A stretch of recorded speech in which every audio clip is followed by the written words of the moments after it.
پیاری بہنوں، السلام علیکم ورحمۃ اللہ وبرکاتہ۔ اسلام نے عورت کو جو مقام دیا ہے وہ کسی سے پوشیدہ نہیں ہے۔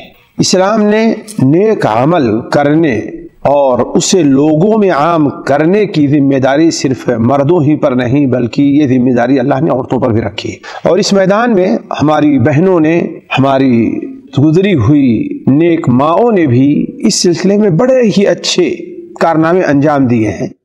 مجھے مشہور سیاح، عربی سیاح ابن بطوطہ، جو ایک بڑا مشہور سیاح ہے، اس کی کتاب تحفۃ النوار کے حوالے سے ایک واقعہ پڑھنے کو ملا کہ وہ بیان کرتا ہے جب میں بلخ پہنچا تو بلخ میں جو تاریخ کے ماہرین لوگ تھے، تاریخ داں حضرات تھے، انہوں نے مجھے بتایا کہ یہ جو مسجد بلخ کی دکھائی دے رہی ہے اس کو ایک عورت نے بنایا ہے۔ اس کا قصہ یہ ہے کہ عباسی خلیفہ جس کا گورنر داؤد ابن علی نامی ایک شخص تھا اور اس عورت کا شوہر تھا، ایک بار عباسی خلیفہ کو اہل بلخ کی کسی غلطی کے اوپر بڑا غصہ آیا تو اس نے اہل بلخ کے اوپر ایک بھاری اور بڑا بھاری تاوان متعین کیا اور اپنے قاصد کو بھیجا کہ جاؤ اہل بلخ سے یہ اصول کر کے لے آؤ ورنہ ان کے اوپر فوج کشی کی جائے گی۔ بادشاہ کا قاصد وہاں پہنچتا ہے اور لوگوں سے جب اس کا مطالبہ ہوا، لوگ پریشان ہوئے کہ یہ رقم بہت بھاری ہے، علاقہ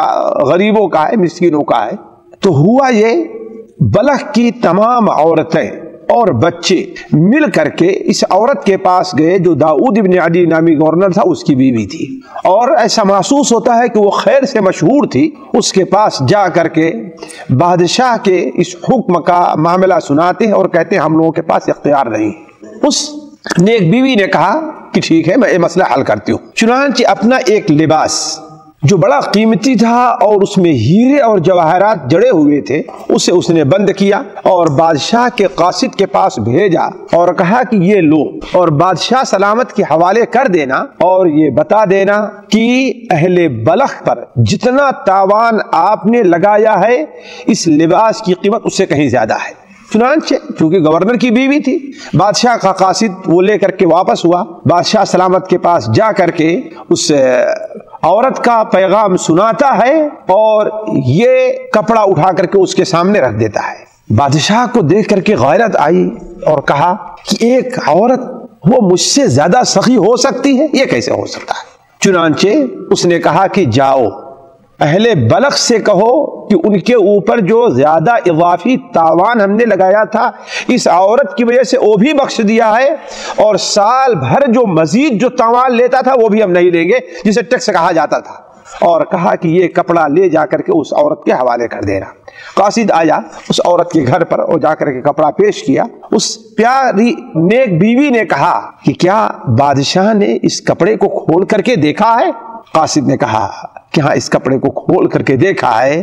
تو اس پاک بیوی نے کہا کہ وہ کپڑا جس کے اوپر میرے کسی غیر محرم کی نظر پڑ چکی ہے، میں وہ کپڑا پہننے والی نہیں ہوں، اور اس کپڑے کو بیچا اور اس کی قیمت سے یہ مسجد تعمیر کرائی ہے جو بلخ کی سب سے مشہور مسجد کہلائی۔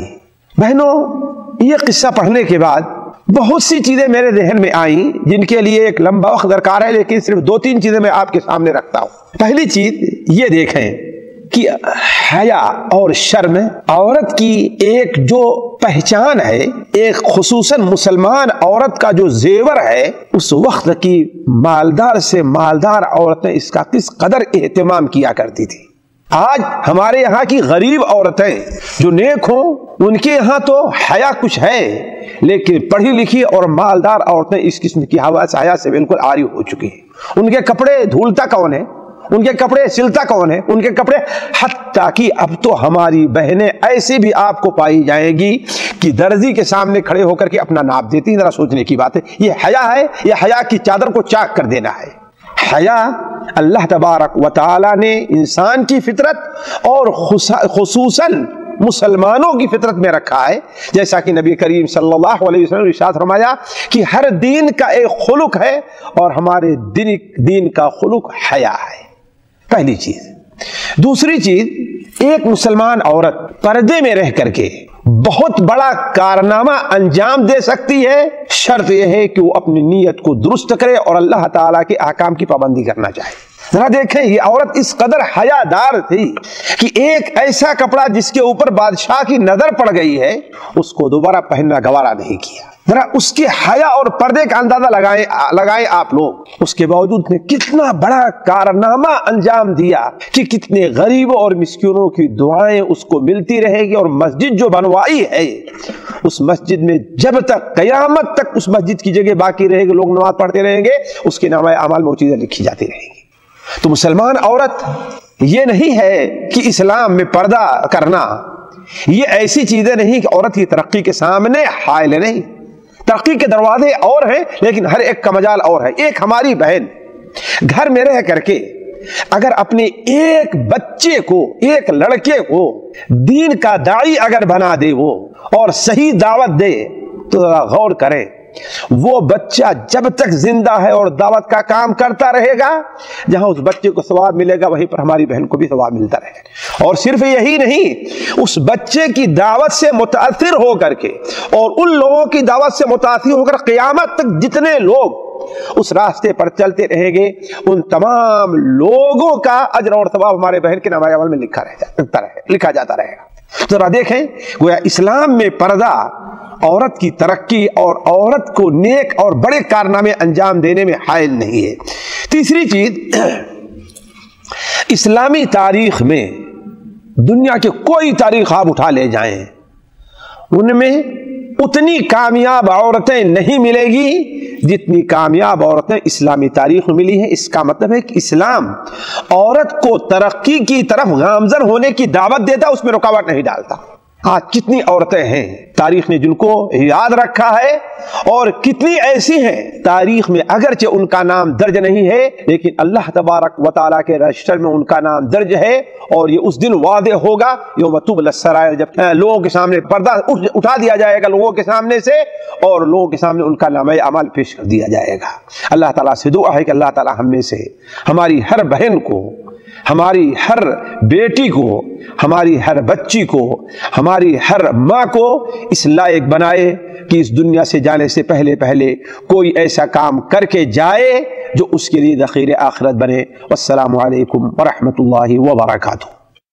سامعین کرام، ہمارے علمی اور عوامی دروس اور سوال و جواب کی مجلسوں سے آپ خود بھی مستفید ہوں اور اپنے دوست و احباب کے ساتھ بھی شیئر کریں۔ عین ممکن ہے کہ آپ کے شیئر سے کسی کی اصلاح اور آپ کے لیے صدقہ جاریہ بن جائے۔ واٹس ایپ پر اسلامک میسج حاصل کرنے کے لیے نمبر نوٹ فرمائیں: یعقوب عزیز 00966 5089 59707۔ واٹس ایپ سوال جو آپ گروپ میں ایڈ ہونے کے لیے نمبر نوٹ فرمائیں: عبدالسلام عمری 00966 502627 622۔ نمبر بھیجتے ہوئے نام اور پتہ ضرور لکھیں۔ اسی طرح ہمارے یوٹیوب چینل اسلامی دعویٰ کو ضرور سبسکرائب کریں تاکہ ہماری ہر نئی اور اہم ویڈیو کی اطلاع آپ کو فوری حاصل ہو جائے۔ تمام دروس، مقالات اور سوال و جواب سیریز کے لیے ہماری مشہور ویب سائٹ www.islamidawah.com کا مشاہدہ کرتے رہیں۔ السلام علیکم ورحمۃ اللہ وبرکاتہ۔